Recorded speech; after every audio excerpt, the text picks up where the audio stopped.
আসসালামু আলাইকুম ফুটবল প্রেমীরা। 7 জুলাই রাত 10টায় অনুষ্ঠিত হতে যাচ্ছে রাউন্ড অফ 16-এর বহুল প্রতীক্ষিত ম্যাচ, যেখানে মুখোমুখি হবে বিশ্ব চ্যাম্পিয়ন আর্জেন্টিনা এবং আফ্রিকার শক্তিশালী দল মিশর। নকআউট পর্বের এই ম্যাচে হারের কোনো সুযোগ নেই। জয়ী দল সরাসরি পৌঁছে যাবে কোয়ার্টার ফাইনালে, আর পরাজিত দলের শেষ হয়ে যাবে শিরোপা জয়ের স্বপ্ন। এখন প্রশ্ন হলো, এই ম্যাচে কার জয়ের সম্ভাবনা বেশি? চলুন আবেগ নয় বরং ফুটবলীয় বিশ্লেষণ দিয়ে বিষয়টি দেখি। প্রথমেই যদি ইতিহাসের দিকে তাকাই, তাহলে আর্জেন্টিনা আন্তর্জাতিক ফুটবলের অন্যতম সফল দল। বিশ্বকাপ, কোপা আমেরিকা এবং অসংখ্য বড় ম্যাচে তারা নিজেদের শ্রেষ্ঠত্ব প্রমাণ করেছে। নকআউট ম্যাচে চাপ সামলানোর অভিজ্ঞতা তাদের অন্যতম বড় শক্তি। এই আর্জেন্টিনা দলের নাম আসলেই আরেকটি নাম স্বাভাবিকভাবেই সামনে আসে, লিওনেল মেসি। ফুটবল ইতিহাসের অন্যতম সেরা এই খেলোয়াড় বহুবার বড় ম্যাচে নিজের অসাধারণ দক্ষতা দিয়ে দলের ভাগ্য বদলে দিয়েছেন। যদি তিনি এই ম্যাচে খেলেন, তাহলে তার দৃষ্টি, নিখুঁত পাস, ড্রিবলিং, ফ্রি কিক এবং ম্যাচের গতি নিয়ন্ত্রণ করার ক্ষমতা আর্জেন্টিনার জন্য বিশাল সুবিধা হতে পারে।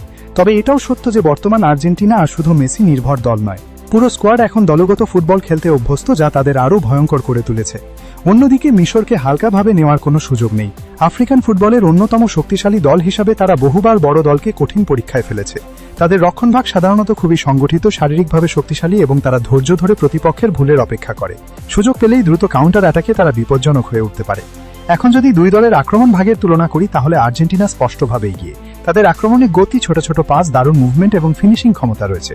মেসি খেললে তিনি ডিফেন্স ভাঙার মতো সৃজনশীল পাস দিতে পারেন, আবার নিজেও গোল করার ক্ষমতা রাখেন। আর যদি প্রতিপক্ষের ডিফেন্ডাররা শুধু মেসিকে আটকাতেই ব্যস্ত থাকে, তাহলে আর্জেন্টিনার অন্য আক্রমণ ভাগের খেলোয়াড়রা সেই ফাঁকা জায়গার সুযোগ নিতে পারে। মিশরের সবচেয়ে বড় শক্তি তাদের রক্ষণ এবং মানসিক দৃঢ়তা। তারা জানে যে আর্জেন্টিনার মতো দলের বিপক্ষে খোলা আক্রমণে যাওয়া ঝুঁকিপূর্ণ, তাই তারা সম্ভবত নিজেদের অর্ধে বেশি খেলবে এবং দ্রুত পাল্টা আক্রমণের সুযোগ খুঁজবে। যদি প্রথম 1 ঘন্টা গোল না খেয়ে টিকে থাকতে পারে, তাহলে ম্যাচে তাদের আত্মবিশ্বাস অনেক বেড়ে যাবে।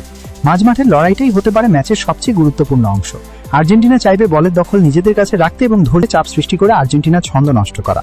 রক্ষণভাগের কথা বললে আর্জেন্টিনা ডিফেন্ডারদের আন্তর্জাতিক অভিজ্ঞতা বেশি, তবে মিশরের ডিফেন্সও যথেষ্ট শক্ত এবং শৃঙ্খলাবদ্ধ। কিন্তু পুরো 90 মিনিট আর্জেন্টিনার ধারাবাহিক আক্রমণ ঠেকিয়ে রাখা সহজ হবে না। গোলকিপারের ভূমিকাও এই ম্যাচে খুব গুরুত্বপূর্ণ। একটি দুর্দান্ত সেভ, একটি ভুল কিংবা একটি পেনাল্টি সবকিছুই ম্যাচের ভাগ্য বদলে দিতে পারে। আর যদি ম্যাচ টাই ব্রেকারে গড়ায়, তাহলে মানসিক দৃঢ়তা সবচেয়ে বড় বিষয় হয়ে দাঁড়াবে। এখন আসি ম্যাচের সম্ভাব্য চিত্রে। শুরু থেকেই আর্জেন্টিনা বলে নিয়ন্ত্রণ নেওয়ার চেষ্টা করবে। মিশর নিজেদের রক্ষণ শক্ত রেখে অপেক্ষা করবে সুযোগের জন্য। যদি আর্জেন্টিনা প্রথমার্ধেই গোল করে, তাহলে ম্যাচ তাদের নিয়ন্ত্রণে চলে যেতে পারে। কিন্তু মিশর যদি দীর্ঘ সময় গোল না খেয়ে থাকে, তাহলে ম্যাচ আরও কঠিন ও উত্তেজনাপূর্ণ হয়ে উঠবে। সবকিছু বিশ্লেষণ করলে দেখা যায়, অভিজ্ঞতা, স্কোয়াডের গভীরতা, বড় ম্যাচ খেলার মানসিকতা, আক্রমণ ভাগের শক্তি এবং মেসির মতো বিশ্বমানের ফুটবলারের সম্ভাব্য উপস্থিতির কারণে আর্জেন্টিনা এই ম্যাচে ফেভারিট। আমার বিশ্লেষণ অনুযায়ী আর্জেন্টিনার জয়ের সম্ভাবনা প্রায় 70% আর মিশরের সম্ভাবনা 30%। তবে ফুটবল কখনোই শুধু কাগজ কলমের হিসাব মেনে চলে না। একটি লাল কার্ড, একটি পেনাল্টি, একটি ব্যক্তিগত ভুল বা একজন খেলোয়াড়ের অসাধারণ মুহূর্ত পুরো ম্যাচের চিত্র বদলে দিতে পারে। তাই আর্জেন্টিনা এগিয়ে থাকলেও মিশরকে অবহেলা করার কোনো সুযোগ নেই। নকআউট ফুটবলে ছোট দলও বড় ইতিহাস গড়তে পারে। এখন আপনার মতামত কি? আপনার কি মনে হয় লিওনেল মেসি কি আবারও বড় ম্যাচে নিজের জাদু দেখাতে পারবেন, নাকি মিশর চমক দেখিয়ে কোয়ার্টার ফাইনালে উঠে যাবে? আপনার প্রেডিকশন এবং সম্ভাব্য স্কোরলাইন কমেন্টে জানাতে ভুলবেন না। ভিডিওটি ভালো লাগলে লাইক, শেয়ার এবং সাবস্ক্রাইব করুন। আবার দেখা হবে পরবর্তী ম্যাচ বিশ্লেষণে। আল্লাহ হাফেজ।